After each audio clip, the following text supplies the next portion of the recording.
Então, nós estamos aos domingos falando sobre a última semana de vida de Jesus. O Zé Bruno está indo por um caminho, o Jorge está indo por outro, eu estou indo por outro. Mas nós três estamos no mesmo caminho, abordagens diferentes dos mesmos textos, né?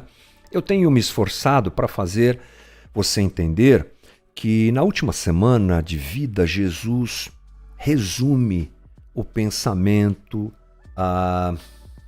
os valores do reino. Tudo que ele falou durante 3 anos, chega na última semana, ele condensa, ele resume e amplifica, claro, dá uma importância muito grande aos seus ensinamentos. Só que não é uma coisa assim, Jesus sentado com as pessoas. Não. Ele vai revelando os valores do reino no dia a dia após a entrada que ele faz em Jerusalém.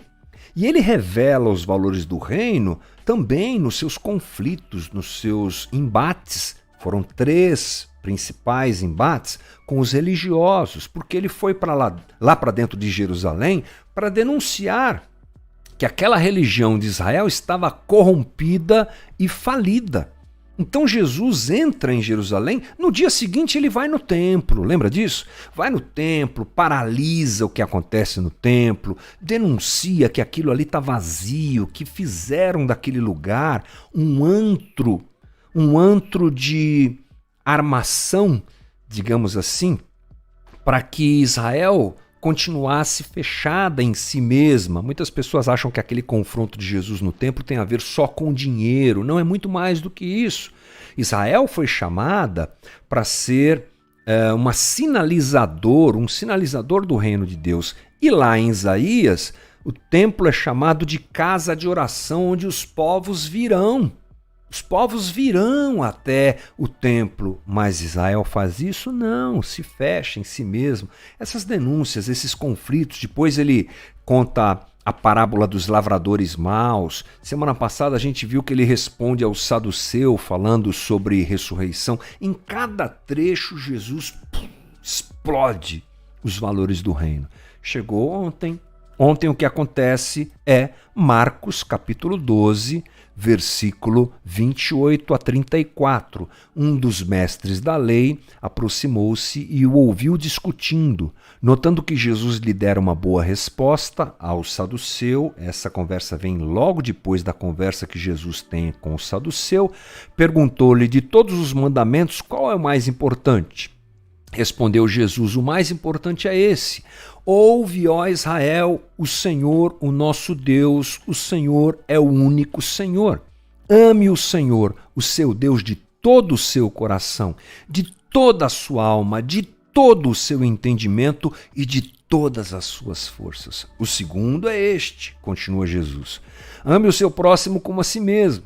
Não existe mandamento maior do que estes.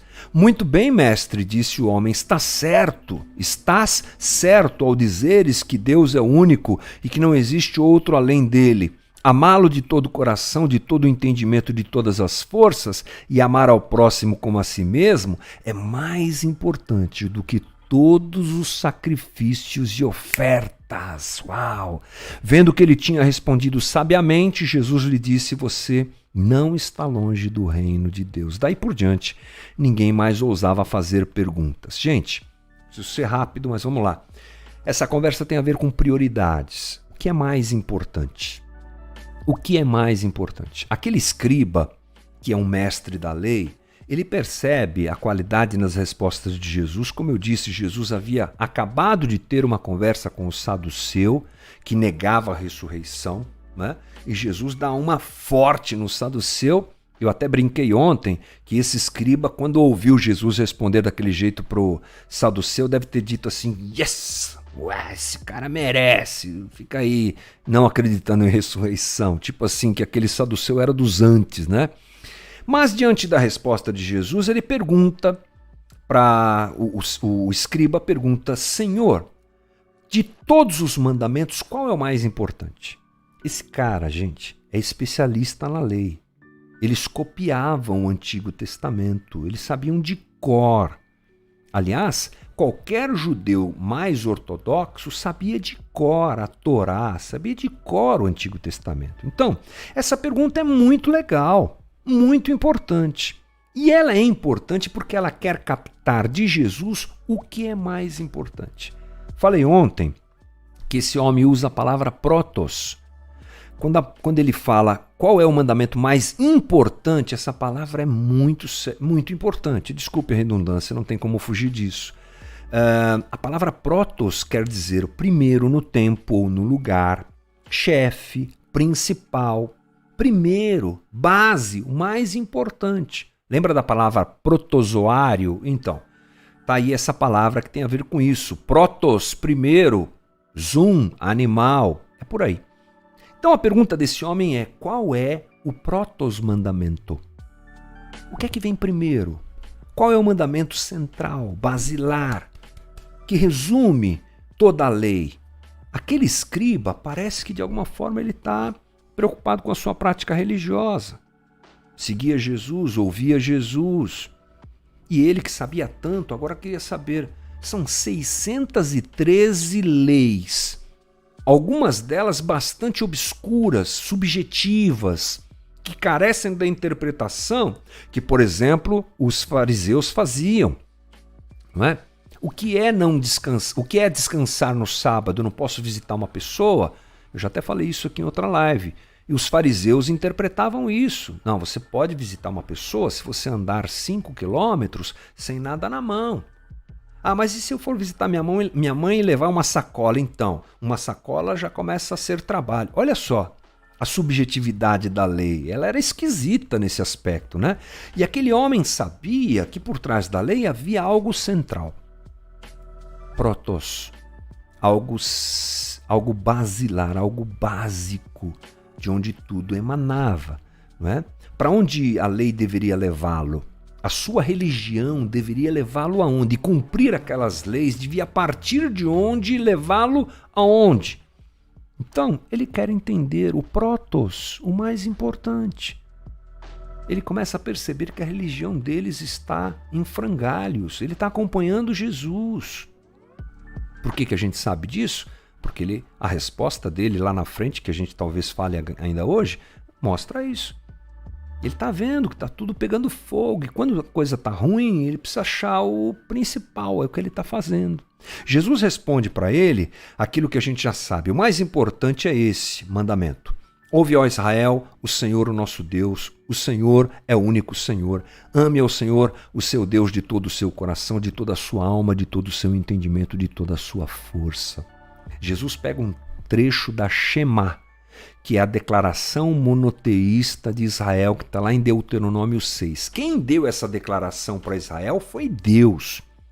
Num chamado, num pacto de compromisso, em que Deus seria o único Deus. Isso é importante, porque no contexto de Deuteronômio, Israel está no meio de uma série de nações completamente politeístas. Saíram do Egito.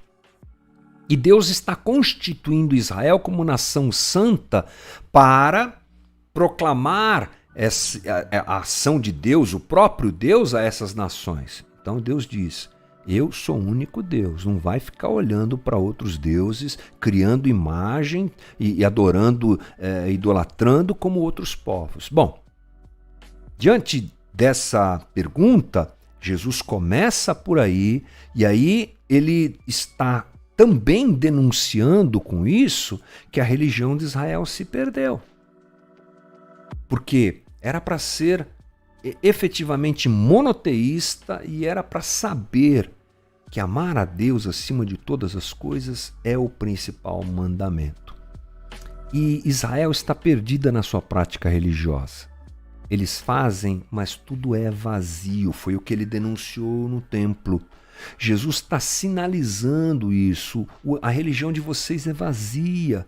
Vocês cumprem a lei sem entender o básico. O pilar central é amar a Deus acima de todas as coisas. E Jesus está dizendo também o que vai acontecer. Essa transição de judaísmo para cristianismo acontecerá nas próximas décadas. Ele, daqui a alguns dias, morrerá e ressuscitará. Que bom! que Jesus está vivo. A partir daí, seus discípulos são capacitados pela vinda do Espírito Santo, que os faz como habitação e como casa, e o cristianismo começa. O evangelho, o reino de Deus começa a ser divulgado. Num primeiro momento, andam junto com o judaísmo. Essa ruptura não é imediata, gente. Os discípulos faziam reuniões de oração aonde? No templo. Eles andam juntos, mas depois vão se afastando.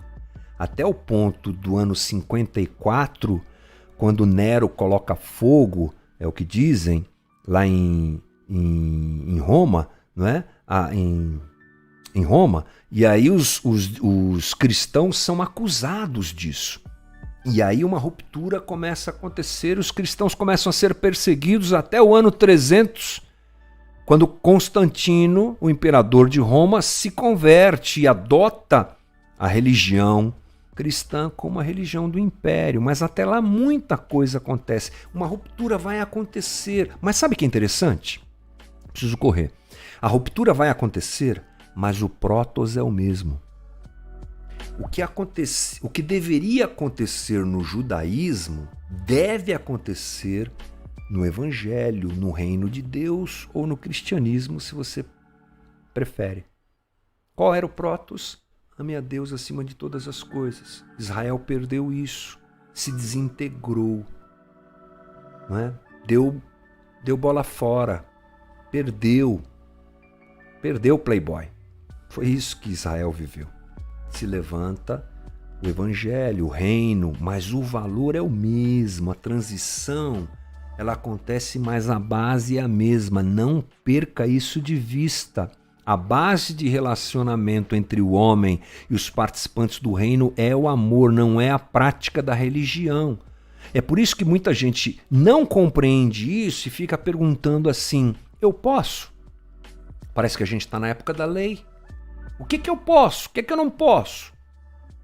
Eu posso fumar? Eu posso beber? Posso tomar cerveja? Eu posso fazer sexo antes do casamento? Pode divorciar. É a coisa que crente mais pergunta. Sabe por que perguntam isso? Porque gostariam de viver na lei. Se a lei diz não, então tudo bem, ainda que o coração deseje. Vou até o limite da lei. Já falei isso aqui, me dá essa impressão. São aqueles cristãos que querem ir até o limite da lei. Ah, beber pode, né? Paulo fala pra gente não se embriagar, mas o que é se embriagar? Então eu vou tomar aqui umas 10, quando eu começar a ficar tonto, 10 já ficou, né? 5, quando eu começar a ficar tonto, eu vou até o limite, sabe? Trair a mulher não posso, mas de repente a gente é de carne, a gente dá umas olhadas pra cá, dá umas olhadas pra lá, sabe? Esse tipo de postura que leva a gente pra Israel. Porque estavam lá com a cara de santos, fazendo tudo, e indo no templo, e fazendo sacrifício, tudo fake. Tudo fake. Né? Ou quase tudo. Então, um cristão que não entende isso, ele se relaciona com Jesus nessa obrigatoriedade de comportamental. Mas aquele que entende que a base do relacionamento de Deus com o homem não é moral, não é uma moralidade, mas é uma transformação interior em que eu amo a Deus. E porque amo a Deus, eu quero viver o que Deus quer que eu viva. E essa vai ser a luta da minha vida. Quando eu entendo que o amor a Deus é a base da minha religião, vou usar esse termo aqui, acabou a pergunta do posso? Ainda usei o exemplo ontem com o Fábio brincando lá na reunião. O homem casado com a mulher, você já agrediu sua mulher? Não, nunca agredi. Por quê? Porque tem a lei Maria da Penha, aí vai me dar cadeia. Então, você está entendendo a diferença? E o outro diz assim, você já agrediu a sua mulher? Não, como assim? Eu amo a minha mulher. Isso está fora de questão. Você está entendendo a diferença? Um não faz porque pode ser preso. Então ele não faz, ele está cumprindo o mandamento. O outro não faz porque não cabe na relação dele fazer ou deixar de fazer. Isso precisa acontecer com a gente. A religião estraga isso. E a gente não pode esquecer de que esse é um mandamento basilar, que depois se manifesta no amar ao próximo, porque Jesus continua, né? Ame o seu próximo como a si mesmo. Não existe mandamento maior do que estes. Jesus liga os dois: amor vertical a Deus, amor horizontal, que é a manifestação do amor a Deus, ao próximo. Como é que eu amo a Deus? Fico cantando na igreja. Aleluia, eu te amo, Jesus. Legal, canta na igreja. A gente canta também, não tem problema. Como é que eu amo a Deus? Amando o próximo. Porque João diz, se alguém afirma eu amo a Deus, mas odiar... Perdão, vou começar de novo, me empolguei aqui. 1 João 4,20. Se alguém afirmar eu amo a Deus, mas odiar seu irmão, é mentiroso. Pois quem ama seu irmão, a quem vê, não pode amar a Deus. Quem não ama seu irmão, a quem vê, não pode amar a Deus, a quem não vê. Ele nos deu este mandamento: quem ama a Deus, ame também seu irmão. Falei ontem, digo de novo, não tem coisa mais clara do que isso, né? É a base, é o prótos. Ame a Deus. E ao amar a Deus, vive esse amor amando os seus irmãos, o seu próximo. E aí vai. O próprio escriba, no versículo 32, confirma: isso é muito mais sério e mais importante, amar ao próximo e ter esse entendimento no meu coração, do que fazer sacrifícios e ofertas. Bingo! É isso. Entendeu? O homem reconhece a sabedoria de Jesus, ele confirma que a estrutura de Israel está falida, ele confirma que aquele pessoal ia para o templo e fazia sacrifícios e, como diria papai, neca de pitibiriba, servia de nada, não é? E Jesus, por perceber o coração daquele homem, diz para ele, vendo que tinha respondido sabiamente, Jesus diz para ele: você não está longe do reino de Deus. Uau! Você quer estar dentro do reino de Deus, irmão? Você quer participar do reino de Deus?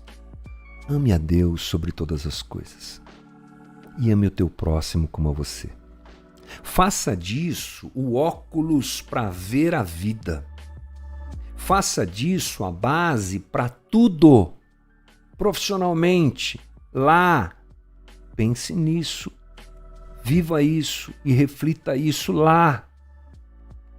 Na família, pense nisso, reflita isso lá. Na igreja, é loucura falar isso, né? Mas na igreja, pense nisso e viva isso lá. Trate as pessoas por conta, através ou baseado nessa conversa, nesse direcionamento de Jesus. Não é? Muito, muito importante. Em tempos de crise, como aqui nós estamos vivendo, em tantos aspectos, a gente precisa salvar algumas coisas. Prioridade. Qual é a prioridade? Amar a Deus sobre todas as coisas. E ao próximo como a nós mesmos.